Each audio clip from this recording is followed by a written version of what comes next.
ആക്രമിക്കാൻ സർക്കാരിന് ഇച്ഛാശക്തിയില്ല എന്ന് പറയുന്ന പ്രതിപക്ഷ നേതാവ് രാഹുൽ ഗാന്ധി ഒരിക്കലെങ്കിലും തന്റെ മുത്തശ്ശി ഇന്ദിരാഗാന്ധി യുഎസിന് മുന്നിൽ അപേക്ഷിച്ചുകൊണ്ട് എഴുതിയ ഒരു കത്തുണ്ട്. അധിക സമയമൊന്നും വേണ്ട, ഒരു 4 മിനിറ്റ് മതിയാകും.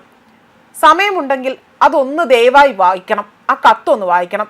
1971 കാലഘട്ടത്തിൽ ഇന്ത്യയെ ആക്രമിക്കാൻ US കച്ചുകെട്ടി ഇറങ്ങിയപ്പോൾ അയ്യോ ഞങ്ങളെ ആക്രമിക്കരുതേ എന്ന് കാല് പിടിച്ചുകൊണ്ട് ഇന്ദിര ആ കത്ത് അമേരിക്കയ്ക്ക് എഴുതിയത് ഒന്ന് വായിക്കണം. ആയതിനാൽ തന്നെ മോദി സർക്കാരിന്റെ ഇച്ഛാശക്തിയെ ചോദ്യം ചെയ്യാൻ രാഹുൽ ഗാന്ധി വളർന്നിട്ടില്ല എന്ന് തന്നെ മുഖമടച്ചുകൊണ്ട് മറുപടി നൽകിയിരിക്കുകയാണ് ഇപ്പോൾ കേന്ദ്രമന്ത്രി കിരൺ റിജിജു. എക്സിൽ പങ്കുവച്ച പോസ്റ്റിലൂടെ വ്യക്തമാക്കുന്ന ചില കാര്യങ്ങളുണ്ട്. US ആർക്കൈവുകളിൽ സൂക്ഷിച്ചിരിക്കുന്ന കത്തിന്റെ ഒരു പകർപ്പ് പങ്കുവച്ചുകൊണ്ടായിരുന്നു രാഹുൽ ഗാന്ധിക്കെതിരെ ആഞ്ഞടിച്ചുകൊണ്ട് കിരൺ റിജിജു എക്സിലൂടെ ഇക്കാര്യങ്ങൾ പങ്കുവച്ചിരിക്കുന്നത്. ഇന്ത്യയെ ആക്രമിക്കുന്നതിൽ നിന്നും പാകിസ്ഥാനെ പിന്തിരിപ്പിക്കണമെന്ന് ആവശ്യപ്പെട്ടുകൊണ്ട് 1971 രാഹുലിന്റെ മുത്തശ്ശിയും മുൻ പ്രധാനമന്ത്രിയുമായ ഇന്ദിരാഗാന്ധി എഴുതിയ കത്തുകൾ പങ്കുവച്ചുകൊണ്ടാണ് അദ്ദേഹം ഇതിന് മറുപടി നൽകിയിരിക്കുന്നത്. US ആർക്കൈവുകളിൽ സൂക്ഷിച്ച കത്തിന്റെ പകർപ്പ് മന്ത്രി എക്സിൽ പങ്കുവയ്ക്കുകയും ചെയ്തു. ഇന്ദിര US പ്രസിഡന്റ് നിക്സണിന് അയച്ച കത്തിലെ ഈ വാചകം കാണാൻ രാഹുൽ ദയവായി 4 മിനിറ്റ് സമയം മാറ്റിവെക്കണം. ഇതായിരുന്നു ഇന്ദിരയുടെ രാഷ്ട്രീയ ഇച്ഛാശക്തി എന്നും മന്ത്രി പറഞ്ഞു.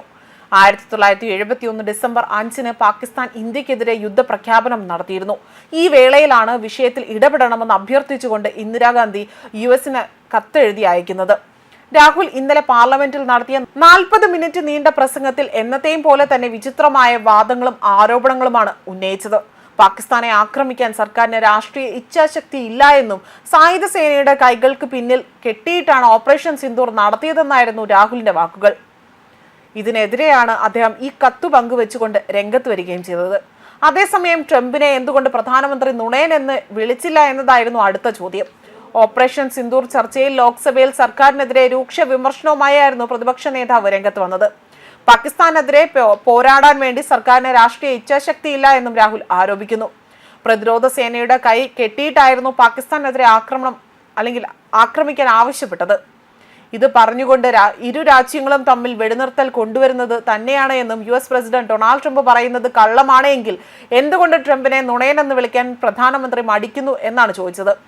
ഓപ്പറേഷൻ സിന്ദൂറിൽ 1971 യുദ്ധവുമായി താരതമ്യം ചെയ്ത പ്രതിരോധ മന്ത്രിക്ക് തെറ്റുപറ്റിയെന്നായിരുന്നു അദ്ദേഹത്തിന്റെ കുറ്റപ്പെടുത്തൽ. കരസേനയെയും വ്യോമസേനയെയും നാവികസേനയെയും ഉപയോഗിക്കുന്നുണ്ടെങ്കിൽ ആദ്യം തന്നെ 2 കാര്യങ്ങൾ ഉണ്ടായിരിക്കണം: രാഷ്ട്രീയ ഇച്ഛാശക്തിയും സ്വതന്ത്രമായി തന്നെ പ്രവർത്തിക്കാനുള്ള സേനയുടെ സ്വാതന്ത്ര്യവും. 1971 യുദ്ധവുമാണ് ഓപ്പറേഷൻ സിന്ദൂറിനെ പ്രതിരോധ മന്ത്രി താരതമ്യപ്പെടുത്തുന്നത്. അന്നത്തെ യുദ്ധത്തിൽ ഭരണ നേതൃത്വത്തിന് രാഷ്ട്രീയ ഇച്ഛാശക്തി ഉണ്ടായിരുന്നു എന്നതാണ് അദ്ദേഹത്തിന്റെ ഓർമ്മപ്പെടുത്തൽ.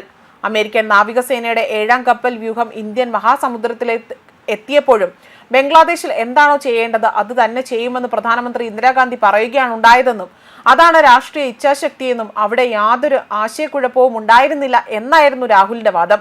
എന്നാൽ ഈ വാദത്തെ എല്ലാം പൊളിച്ചടുക്കുന്നത് തന്നെയായിരുന്നു കിരൺ റിജിജു എക്സിൽ പങ്കുവെച്ച ആ കത്തുകളുടെ പൂർണ്ണരൂപം.